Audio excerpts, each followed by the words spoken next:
Vous m'avez demandé de parler des miracles de Jésus. Et je me demandais tout à l'heure sur ma chaise, mais qu'est-ce que je vais bien pouvoir dire après tous ces témoignages et ce qui a été déjà dit et lu? Eh bien, frères et sœurs, tout au long de la Bible, Dieu fait signe à son peuple par de nombreux miracles. Il accorde la délivrance, la protection, la provision, la guérison. Pensez à la sortie d'Égypte. La traversée de la mer Rouge, la manne, les cailles qui tombent du ciel, l'eau qui jaillit des rochers. Lorsque j'étais jeune missionnaire, à l'âge de 20 ans, j'ai eu l'occasion de traverser le désert du Sahara. Ça a mis 3 semaines, cette traversée.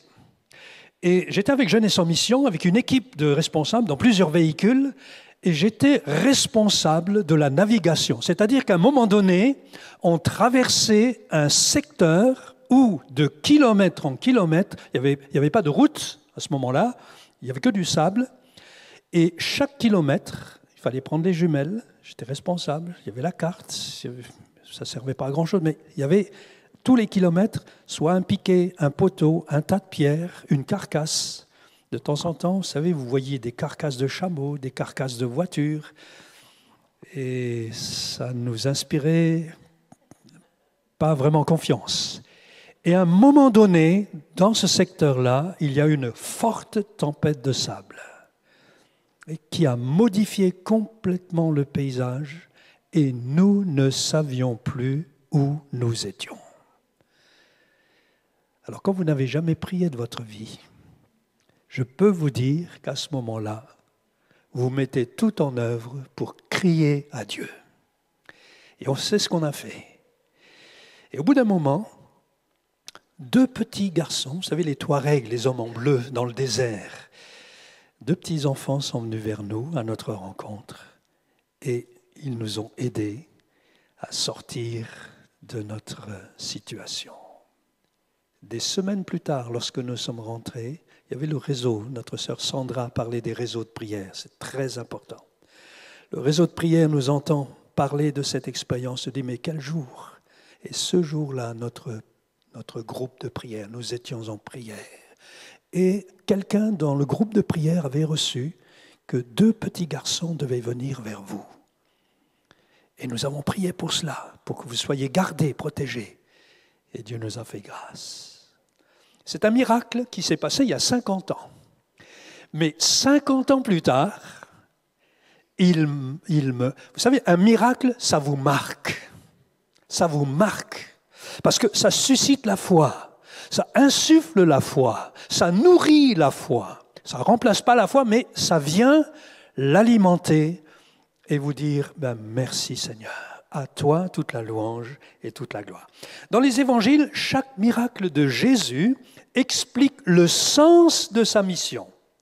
Cette mission avait été annoncée, elle avait été prophétisée. Le prophète Ésaïe, par exemple, au chapitre 61. D'ailleurs, Jésus va faire la lecture de cette portion de texte quand il arrive dans la ville de Nazareth. Il est dans la synagogue, il ouvre le rouleau, Luc chapitre 4 et au verset 18, il lit « L'Esprit du Seigneur est sur moi, parce qu'il m'a consacré par onction pour annoncer la bonne nouvelle aux pauvres. Il m'a envoyé pour guérir ceux dont le cœur est brisé, pour proclamer aux prisonniers la délivrance et aux aveugles le recouvrement de la vue, pour renvoyer libres les opprimés, pour proclamer une année de grâce du Seigneur. » Lorsque Jésus entame son ministère public, son message est accompagné de miracles. Les gens sont dans l'admiration, on n'avait jamais vu ça. Marc au chapitre 7, il fait tout à merveille. Même il fait entendre les sourds et parler les muets. Et les évangiles ont enregistré 37 miracles qui ont été accomplis par Jésus. Étalés sur une période de 3 ans à peu près de ministère, ça fait 1 miracle par mois. C'est pas beaucoup. Mais pour équilibrer cela, il faut aussi lire les autres évangélistes, j'y arriverai, et notamment Jean 21. Parce que les évangélistes ne nous disent pas tout. Si bien que nous n'avons qu'un échantillon des miracles. Jean 21, verset 25. Jésus a fait encore beaucoup d'autres choses. Si on les écrivait en détail, je ne pense pas que le monde entier pourrait contenir les livres que l'on écrirait. C'est une façon imagée de dire qu'il a fait vraiment beaucoup de miracles. Langage imagé. Jean chapitre 20, au verset 30, Jésus a accompli encore en présence de ses disciples beaucoup d'autres signes qui ne sont pas décrits dans ce livre, mais ceux-ci ont été écrits, écoutez bien, afin que vous croyiez que Jésus est le Messie, le Fils de Dieu, et qu'en croyant, vous ayez la vie en son nom. Donc, le but de ces récits miraculeux est clairement annoncé, afin que nous croyions que Jésus est le Christ, le Fils de Dieu, et que nous ayons la vie en son nom. Alors, avant d'aborder le message que Jésus veut faire passer par l'intermédiaire des miracles, essayons d'abord de définir qu'est-ce que c'est qu'un miracle. Un miracle, c'est une action, un phénomène, une manifestation extraordinaire. On emploie le mot miracle pour décrire quelque chose d'inexplicable. Une intervention surnaturelle qui va à l'encontre des lois de la nature. C'est un prodige. C'est quelque chose qui dépasse notre entendement. Lorsque Jésus calme la tempête, dans Matthieu 8, les disciples sont étonnés. Vous savez ce qu'ils disent ? Quel genre d'homme est-ce ? Même les vents et la mer lui obéissent. Ils sont en face d'un événement qui dépasse les limites de leur compréhension. C'est un miracle. Deuxièmement, quel est le message que Jésus veut faire passer par l'intermédiaire des miracles ? Eh bien, lorsque vous lisez attentivement les évangiles, vous vous apercevez que ce n'est pas le miracle en soi qui est important, mais c'est le message qu'il nous délivre qui est important. L'important, ce n'est pas non plus de savoir comment le miracle s'est produit. Vous savez, il y a toujours des gens qui... Ah oui, mais ça c'est... oui, ils ont traversé le Jourdain, mais oui, mais ça c'est cette période-là, l'eau... Mais peu importe comment les choses se font. L'important, c'est que ça se soit fait au moment où c'était nécessaire et où il n'y avait pas d'autre issue. Les miracles ont toujours un but spirituel. Jésus n'a jamais accompli de miracle pour se donner en spectacle. Il a délibérément refusé de changer les pierres en pain lorsqu'il a été tenté par le diable dans le désert. Le tout premier miracle de Jésus, dans Jean chapitre 2, nous donne une orientation claire du message. C'est l'eau changée en vin. Ah, désolé, on est dans une zone ici, dans un secteur, une région où la Croix-Bleue a fait un travail extraordinaire pour accompagner ceux qui souffraient de dépendance à l'alcool. Et j'ai le souvenir de réunions que nous avons eues extraordinaires, avec des témoignages extraordinaires d'hommes, de femmes, de gens qui ont été délivrés de l'addiction à l'alcool. Mais c'est le premier miracle. Jésus change l'eau en vin. Alors, ça montre d'abord qu'il est concerné, il répond à un besoin, il est d'abord concerné. Il y a une grande générosité. 6 vases qui pouvaient contenir jusqu'à 100 litres, 600 litres de vin. C'est la générosité. Je suis venu pour donner la vie en abondance, dit Jésus. Et puis il y a la qualité. Celui qui était chargé d'organiser le repas se dit, mais attends, quelle qualité! Et puis c'est la gratuité. La gratuité. Mais ce miracle met en évidence une plus grande vérité. Et on nous l'explique, Jean chapitre 2, verset 11, « Tel fut à Cana, en Galilée, le premier miracle que fit Jésus. Il manifesta sa gloire et ses disciples crurent en lui. » Donc, l'intention, c'était de manifester sa gloire, la gloire de Dieu, et ensuite de permettre aux disciples de croire en lui. Et Jean insiste sur ce point en qualifiant les miracles de signes. Vous avez souvent chez Jean ce mot « signe » à la place de miracle. Et un signe, c'est un message que Dieu veut faire passer. La gloire de Dieu et susciter la foi chez les disciples. La grande majorité des miracles qui sont relatés dans les évangiles sont des miracles de guérison. Les gens étaient soulagés, ils étaient guéris, mais l'objectif de Jésus n'était pas seulement le simple soulagement de la souffrance humaine, mais d'amener son auditoire à croire en lui, le Messie, le Fils de Dieu. Le miracle de guérison renvoie toujours à une vérité plus grande. Il est le divin médecin qui a toute autorité sur la maladie. Lorsqu'il chasse les démons, son autorité sur eux est soulignée. Lorsqu'il guérit le jour du sabbat, son autorité en tant que Seigneur du sabbat est soulignée. Lorsqu'il calme la tempête, son autorité sur la nature est soulignée.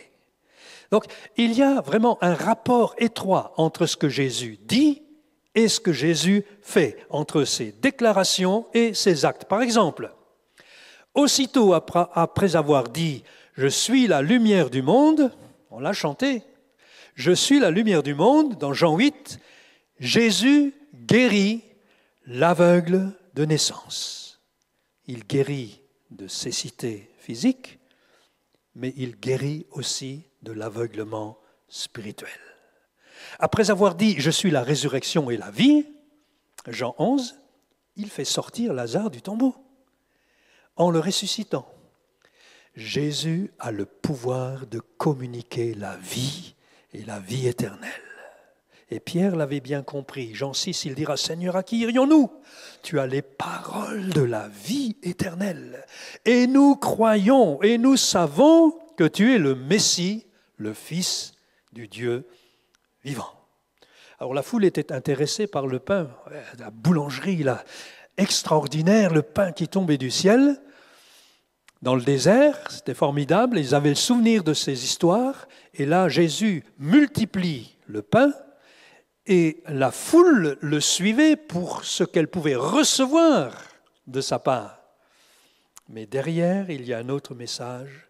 Il leur dit « Je suis le vrai pain, descendu du ciel. » Alors, troisième chose, pouvons-nous, et c'est ça là que ça nous intéresse vraiment, pouvons-nous nous attendre à vivre des miracles aujourd'hui ? Alors, en ayant entendu les témoignages, on a déjà une partie de la réponse. Est-ce qu'on peut s'attendre encore à des miracles aujourd'hui ? Mais écoutez, regardez-vous un petit peu. Vous savez quoi ?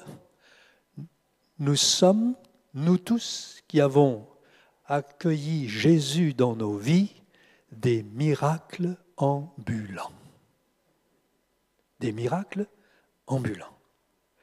Le plus grand de tous les miracles, c'est un homme, une femme qui se tourne vers Jésus-Christ pour être sauvé, pardonné de ses péchés et recevoir la vie éternelle. Se convertir à Jésus, c'est un miracle. Et c'est le plus grand et le plus beau des miracles. Être un enfant de Dieu, c'est miraculeux.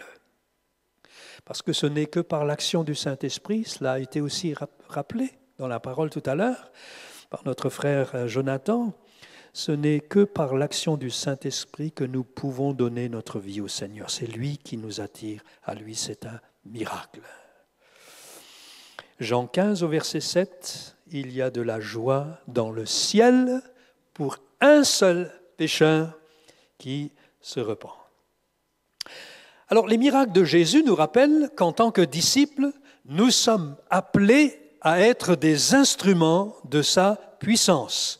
Regardez ce qu'il dit dans Jean 14, au verset 12. En vérité, je vous le dis, celui qui croit en moi fera aussi les œuvres que je fais, et il en fera même de plus grandes. Autrement dit, nous sommes appelés à être les témoins de l'amour de Dieu, de la compassion de Dieu, en venant au secours de nos semblables par tous les moyens possibles et en comptant sur Dieu pour accomplir ce qui pour nous est impossible. L'histoire de l'Église est jalonnée d'histoires, de récits, de miracles.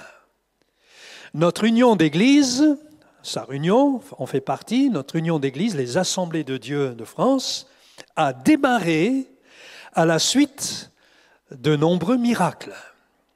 On est en 1930, il y a dans la ville du Havre une femme, une infirmière qui s'appelle Hélène Biolay. Elle est venue de Suisse, elle a eu un appel pour ouvrir un hôtel-restaurant sans alcool. Dans la ville du Havre, il y avait beaucoup d'alcoolisme et elle avait à cœur de venir en aide à ceux qui étaient dans l'addiction de l'alcool. Elle a ouvert un hôtel-restaurant. Mais par la suite, elle a eu à cœur aussi que cet hôtel-restaurant devienne un centre spirituel. Donc elle invitait tous les prédicateurs qu'elle connaissait et un jour, elle a invité le prédicateur, un missionnaire qui s'appelait Douglas Scott. Il est arrivé d'Angleterre, il voulait un petit peu se perfectionner dans le français pour pouvoir aller en Afrique. Il n'est jamais descendu, il est resté en France. Et les premières réunions, il y a eu des manifestations de guérison. Dans la ville du Havre, il n'y avait pas encore la télé à ce moment-là, mais dans le tram, vous savez ce qui se racontait? Tout ce qui se passait dans ces réunions. Les sourds qui entendaient, des aveugles qui voyaient, des boiteux, des paralysés qui étaient guéris, la tuberculose. À cette époque-là, il y avait beaucoup de tuberculeux. Les gens étaient guéris spontanément de la tuberculose. Et tout ça, ça s'est répandu comme une traînée de poudre. Et aujourd'hui encore, quand vous allez en Normandie, c'est là qu'il y a le plus grand nombre d'églises des assemblées de Dieu, à la suite de ce mouvement de réveil. On a appelé ça le réveil de Pentecôte. Il y a des bistrots qui ont fermé parce qu'ils n'avaient plus de clients. Les papas prenaient leurs responsabilités. Ils aimaient leurs femmes, ils aimaient leurs enfants. Ils sont restés à la maison, ils sont occupés de leur famille. Oui, l'évangile a des implications, non pas seulement physiques, mais aussi sur le plan social, sur le plan relationnel, à tous les niveaux. Jésus fait des miracles encore aujourd'hui. Et puis, beaucoup de salles se sont appelées « Viens et vois ». Vous savez, quand les disciples ont entendu parler Jésus, il y en avait qui étaient un peu incrédules, et puis André dit à son frère « Viens et vois ». Et beaucoup de salles se sont appelées « Viens et vois ». Et il y a eu beaucoup de miracles.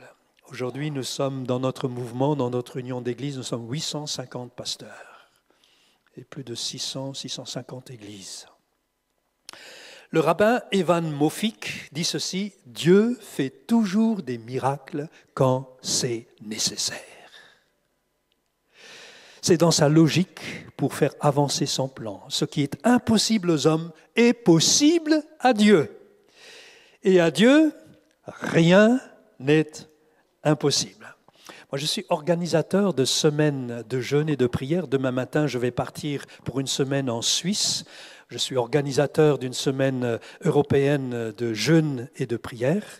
Et certains parmi vous sont venus lorsque nous avions le centre à Bussan dans les Vosges pour organiser une semaine de jeûne et prière. Et dans le cadre de ces semaines de jeûne et de prière, on voit parfois des miracles. Je me souviens des premiers temps quand les chrétiens découvrent le jeûne et la prière. Ils arrivent dans le centre et on voit dans leur portière, il y a le saucisson, il y a le pain, le fromage, etc. parce qu'ils ont peur de mourir.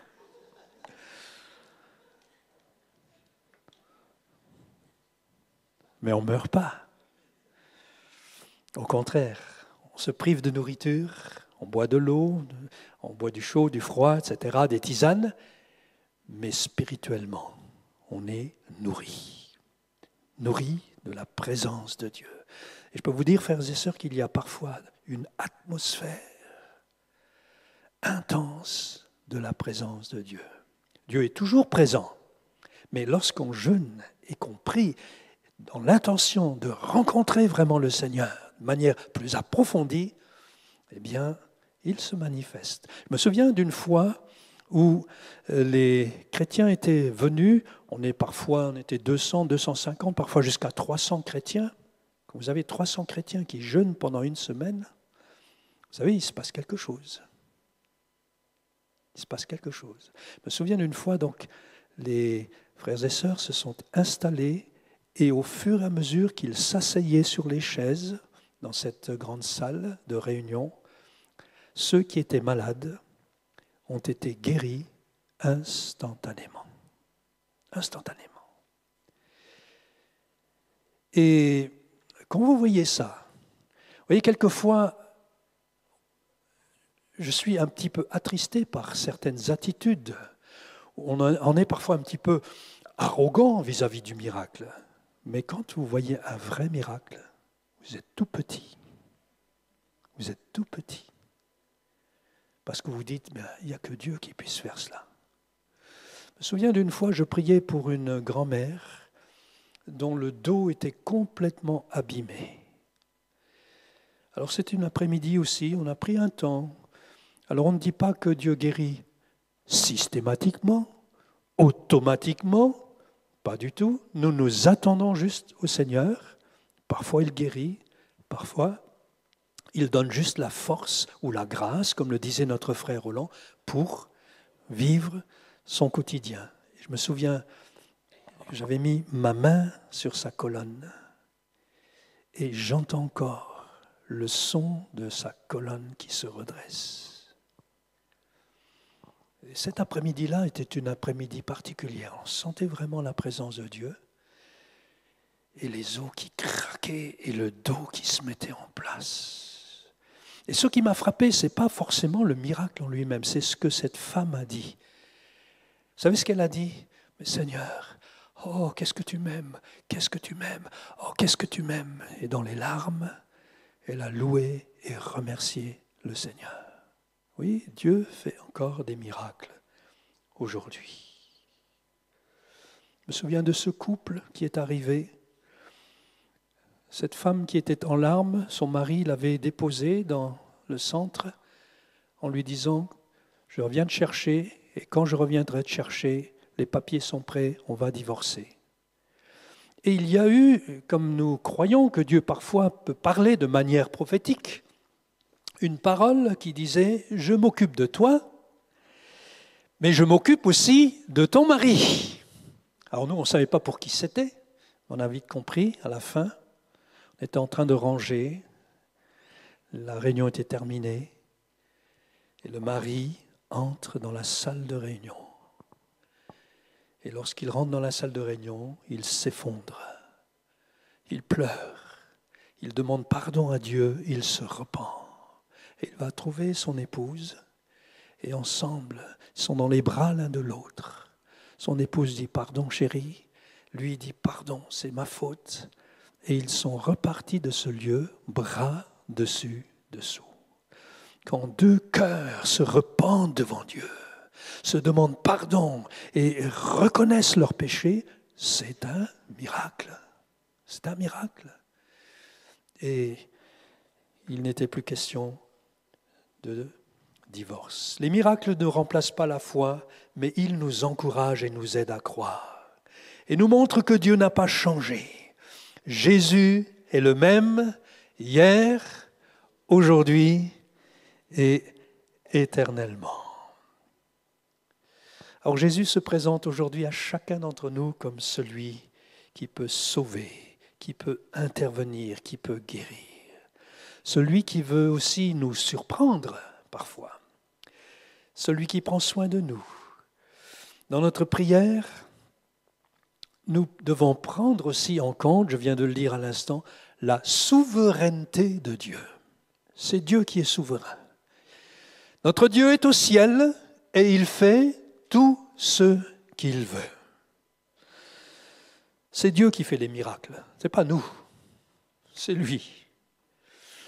Et que Dieu nous garde d'avoir une attitude triomphaliste, mais une attitude de respect, d'humilité, en disant « Seigneur, j'ai besoin de ta grâce ». Alors je termine en disant, si vous avez besoin de la grâce de Dieu, on va prier, on va terminer ce temps en priant. D'abord, vous qui êtes en recherche et qui voudriez saisir cette occasion pour vous tourner vers Dieu, bien c'est le moment.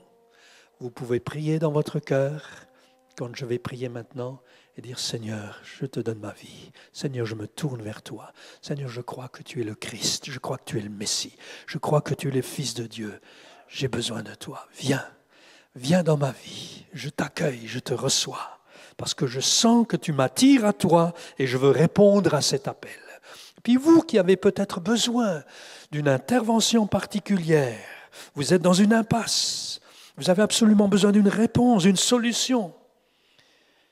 Vous êtes dans une situation inextricable. Je vous invite aussi à faire confiance dans le Seigneur. Et dans ce temps de prière, à dire oui Seigneur, je compte sur toi. Je crois que tu peux faire quelque chose. Je m'attends à toi. Vous êtes d'accord avec ça? Est-ce qu'on peut ensemble prendre juste quelques instants et prier dans ce sens? Vous qui vous attendez au Seigneur et qui voulez donner votre vie à Jésus. Vous avez attendu tellement longtemps, vous savez que Dieu vous attire à lui. Vous sentez sa voix, vous savez qu'il est là. Eh bien, je vous donne l'occasion de le faire maintenant. Seigneur, je me tourne vers toi. Je te donne ma vie. Je te demande pardon pour mes péchés. Seigneur, tu vois ma vie. Comme le disait notre frère tout à l'heure, je donne mon cœur. Je tourne mon cœur vers toi. Et je t'accueille et je te reçois.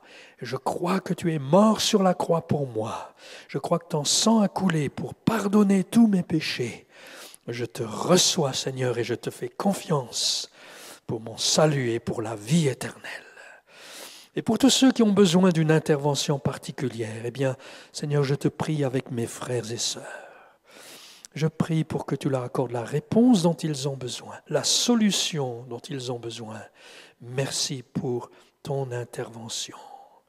À l'image des premiers chrétiens qui ont vécu dans un contexte difficile, nous prions avec eux dans Actes au chapitre 4. Et maintenant, Seigneur, sois attentif. Donne à tes serviteurs d'annoncer ta parole avec une pleine assurance. Donne-nous de pouvoir témoigner de ce que tu as fait dans nos vies. Déploie ta puissance pour qu'il se produise des guérisons, des signes miraculeux, des prodiges, par le nom de ton saint serviteur Jésus. Amen. Et tous ceux qui sont d'accord avec moi disent Amen. Amen.